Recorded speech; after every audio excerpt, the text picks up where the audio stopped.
قادریت پہنچاتی کہاں ہے؟ بات کچھ اور کرنے چلا تھا لیکن مضبوط جتنا وسیلہ ہوگا کامیابی اتنی ہوگی. اس لیے یہ بھی کہہ دوں ہر مہینے کی 11 تاریخ کو غوث پاک کی نیاز دلاؤ, چاہے ایک گلاس پانی پر ہی فاتحہ دلاؤ. نام غوث پاک کہتے ہیں جہاں میرا نام لیا جاتا ہے, پہلے تو یہ کہتے ہیں کہ جب تک میں نہیں چاہتا یہ فرمان پر میں مر جاؤں ایسا لگتا ہے کہ اللہ نے قسمت مجھے کیا عطا کی ہے, کیا قسمت دی ہم قادر. فرماتے ہیں کہ جب تک میں نہیں چاہتا کسی کی زبان پہ میرا نام نہیں آتا. فرماتے ہیں جب تک میں نہیں چاہتا کسی کی زبان پہ میرا نام نہیں آتا, اور جس کی زبان پہ میرا نام آتا ہے پھر وہ کبھی مصیبت میں نہیں رہتا. ہمارے مہریرہ کے مرشد حضور اچھے میاں فرماتے ہیں غلام غوث اعظم بے کسو مسترنمی مانن, غلام غوث اعظم بے کسو مسترنمی مانن, اگر مانن شبے دیگر نمی مانن.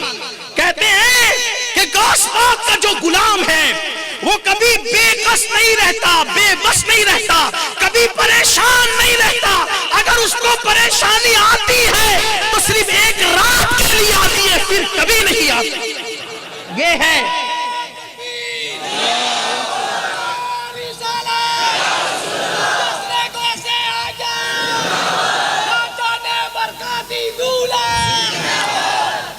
تو بات سمیٹتے ہوئے آخری بات جو کہنے چلا تھا, نسبت جوڑو غوث پاک سے, غریب نواز سے, اپنے بزرگوں سے.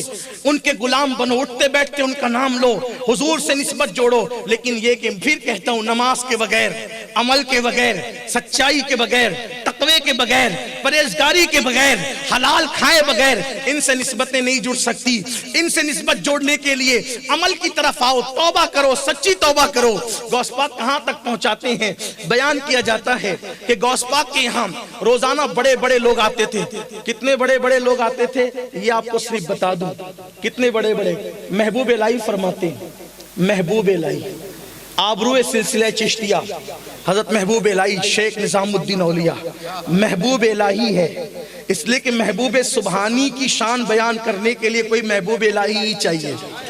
ہاں پھر بات بنتی ہے. ہم لوگ تو نقل کرنے والے لوگ ہیں, ہم کیا بیان کریں گے, اپنی اوقات کیا ہے. محبوب الہی فرماتے ہیں, محبوب الہی فرماتے ہیں کہ غوث پاک کا ایک مرید غوث پاک کے حجرے میں داخل ہوا, دیکھا کہ زمین کے اوپر غوث پاک کی چوکھٹ پہ, غوث پاک کی چوکھٹ پہ ایک بندہ پڑا ہوا رو رہا ہے, پڑا ہوا رو رہا ہے, پڑا ہوا, اس پہ دھیان دینا, پڑا ہوا رو رہا ہے.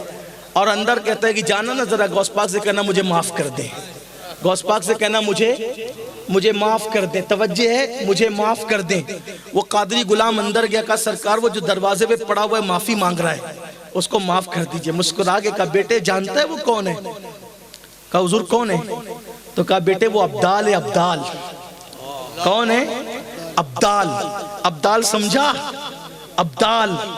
عبدال کس کو کہتے ہیں؟ ولی ہزاروں کی تعداد میں ہو سکتے ہیں, لاکھوں کی تعداد میں ہو سکتے ہیں. عبدال ہر زمانے میں صرف 40 ہوتے ہیں, صرف 40.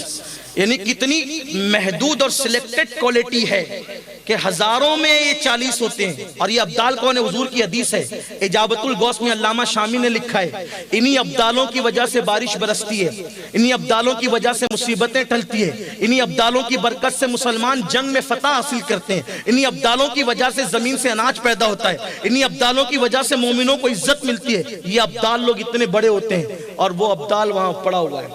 اگر یہ بات کتاب میں نہ لکھی ہوتی تو عبدال کے لیے کبھی پڑے ہوئے کا لفظ کہنے میں میری ہمت نہیں تھی, لیکن بات کہہ رہا ہوں. کہا بیٹا وہ جو پڑا ہوا ہے وہ عبدال ہے, عبدال. کہا عبدال ہے سرکار, اس کی یہ حالت ہوئی کیسے؟ کہا بیٹا اس لیے ہو گئی کہ اس کے اور بھی 2 دوست تھے, یہ تینوں بغداد میں اڑتے ہوئے جا رہے تھے, اڑتے ہوئے جا رہے تھے. لیکن جب اپنی خانقاہ قادری آئی نا, غوث پاک کی خانقاہ, جب اپنی خانقاہ قادری آئی تو ایک عبدال ادب کی وجہ سے دائیں ہٹ گیا اور دوسرا عبدال ادب کی وجہ سے بائیں ہٹ گیا. انہوں نے سوچا میں بھی ولی وہ بھی ولی, میں نے کیوں ہٹنا؟ تو میری خانقاہ کے اوپر سے چھت پہ سے اڑ کے جا رہا تھا صرف, اللہ نے اس کو نیچے گرا دیا, اللہ نے اس کو نیچے گرا دیا. وجہ کیا ہے؟ ولایت کا انکار نہیں, شان کا انکار نہیں, عظمت کا انکار نہیں, بزرگی کا انکار نہیں,